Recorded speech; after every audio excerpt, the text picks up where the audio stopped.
Absolute fan of Scream 4, guys. It was in 1994 that director James Cameron came up with the idea of Avatar, and 15 years later the first film was released. Ever since, he's been teasing at sequels, and now, almost 30 years after the initial idea was conceived, the second Avatar movie has been released. I spoke to Robbie McAllister, senior lecturer in film at Leeds Trinity University. I don't think there's anybody who watches that film and doesn't think that technologically it's not an absolute feat of wizardry. I mean, the craftsman, that's the other thing. When people denigrate blockbusters, it's very easy to forget the thousands of people that go into, making a production like that with incredible skill and artistry. So I think, they're using every single technological ability they have. Avatar: The Way of Water has already earned around $2.1 billion at box office. That's approximately £1.7 billion, rising to be the fourth biggest film of all time. Robbie McAllister explains why that is. Cinema trades on spectacle.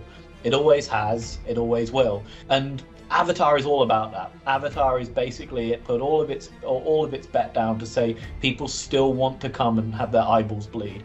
I think cinema has always been a spectacular technology. But I remember coming out of the second screening, and I just remember a family coming out behind me, and the little kids were just, oh my god, that was awesome. They were just absolutely blown away by it. It's clear that the new Avatar movie continues to surprise audiences with its cutting-edge tech and CGI. Well, I spoke to members of the public who had a lot to say about the new movie. Perhaps not as good as the first one, but it was really good. The storyline was good. The special effects were obviously very good. And yes, it was quite gripping. It was really good. I liked the whales and the different animals that you had. There was some sad bits in it, but overall it was a bit different to the first one. So yeah, it'd be good to see how the third one comes out.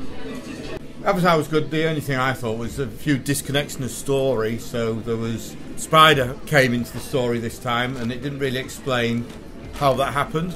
So there's a few disconnects in it, but on the whole, it's very good.